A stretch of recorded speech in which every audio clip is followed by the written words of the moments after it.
Hi hello friends, welcome back to my channel. ಎಲ್ಲರೂ ಹೇಗಿದ್ದೀರಾ? ಚೆನ್ನಾಗಿದ್ದೀರಾ ಅಂತ ಅಂದ್ಕೊಂಡಿದ್ದೀನಿ. ನಾನಿವತ್ತು ಸಿಂಪಲ್ಲಾಗಿ ಕ್ವಿಕ್ಕಾಗಿ ಕರ್ಡ್ ರೈಸ್ ಮಾಡೋದು ಹೇಗೆ ಅಂತ ಹೇಳ್ತಾ ಇದ್ದೀನಿ. ತುಂಬ ಟೇಸ್ಟಿಯಾಗಿರುತ್ತೆ. ನೀವು ಒಮ್ಮೆ ಈ ಥರ ಟ್ರೈ ಮಾಡಿ ನೋಡಿ.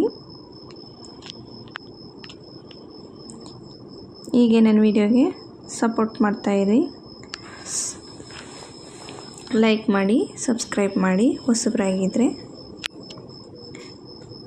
ನಾನಿಲ್ಲಿ ಅರ್ಧ ಲೀಟ್ರಷ್ಟು ಮೊಸರು ತಗೊಂಡಿದ್ದೀನಿ, ಒಂದು ಕ್ಯಾರೆಟು, ಎಣ್ಣೆ, ರುಚಿಗೆ ತಕ್ಕಷ್ಟು ಉಪ್ಪು, ಕಡಲೆಬೇಳೆ, ಉದ್ದಿನಬೇಳೆ, ಹಸಿಮೆಣಸಿನಕಾಯಿ, 2 ಈರುಳ್ಳಿ,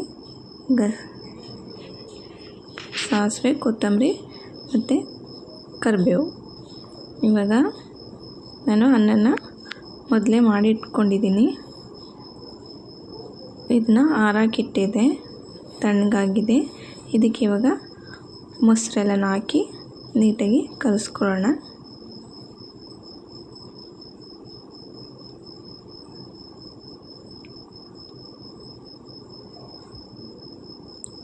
ನಿಮಗಿನ್ನೂ ಮೊಸರು ಬೇಕಂದರೆ ಇನ್ನೂ ಸ್ವಲ್ಪ ಜಾಸ್ತಿ ಹಾಕ್ಕೊಂಡು ಚೆನ್ನಾಗಿ ಕಲಿಸ್ಕೋಬೋದು.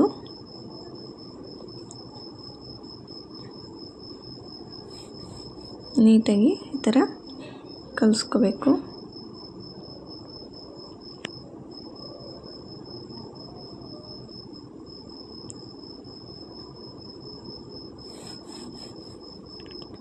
ಕಲಿಸ್ಕೊಂಡಿದ್ದೀನಿ.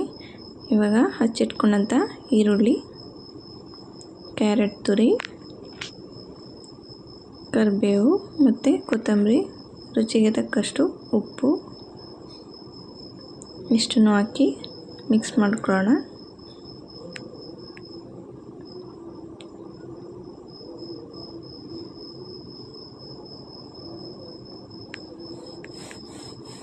ನನ್ನ ಮಗನಿಗಂತೂ ಮೊಸರನ್ನ ಅಂದರೆ ತುಂಬ ಇಷ್ಟ. ಅದಕ್ಕೆ ಇವತ್ತು ಮೊಸರನ್ನ ಮಾಡಿದ್ದೀನಿ.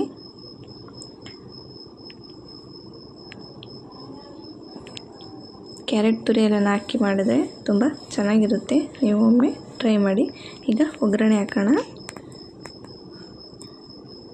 ಬಾಣಲಿ ಬಿಸಿಯಾದ ನಂತರ ಸ್ವಲ್ಪ ಎಣ್ಣೆ ಹಾಕಿ 1 ಸ್ಪೂನು 1.5 ಸ್ಪೂನಷ್ಟು ಎಣ್ಣೆ ಕಾದ ನಂತರ ಒಂದು ಅರ್ಧ ಸ್ಪೂನಷ್ಟು ಸಾಸಿವೆ, ಉದ್ದಿನಬೇಳೆ ಮತ್ತು ಕಡಲೆಬೇಳೆ,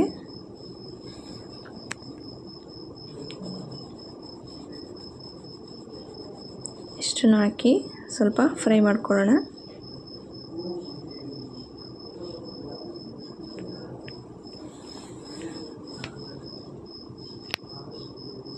ಈಗ ಹಚ್ಚಿಟ್ಕೊಂಡಂಥ ಹಸಿಮೆಣಸಿನಕಾಯಿ, ಕರಿಬೇವು, 2 ಒಣಮೆಣಸಿನಕಾಯಿ, ಇದಕ್ಕೆ ಹಿಂಗನ್ನು ಕೂಡ ಹಾಕ್ತಾರೆ. ಹಿಂಗೆ ಹಾಕಿದ್ರೆ ನಮ್ಮ ಅತ್ತೆಗೆ ಇಷ್ಟ ಆಗಲ್ಲ, ಅದಕ್ಕೋಸ್ಕರ ನಾನು ಹಿಂಗೆ ಹಾಕ್ತಾಯಿಲ್ಲ. ನೀವು ಬೇಕಾದರೆ ಹಾಕ್ಕೊಳ್ಳಿ. ಇದು ಒಗ್ಗರಣೆ ಬಿಸಿ ಬಿಸಿನೇ ಹಾಕ್ಕೋಬಾರ್ದು. ಸ್ವಲ್ಪ ಆರಕ್ಕಿಟ್ಟು ಆಮೇಲಿಂದ ಅನ್ನದೊಳಗಡೆ ಹಾಕಿ ಚೆನ್ನಾಗಿ ಮಿಕ್ಸ್ ಮಾಡ್ಕೋಬೇಕು.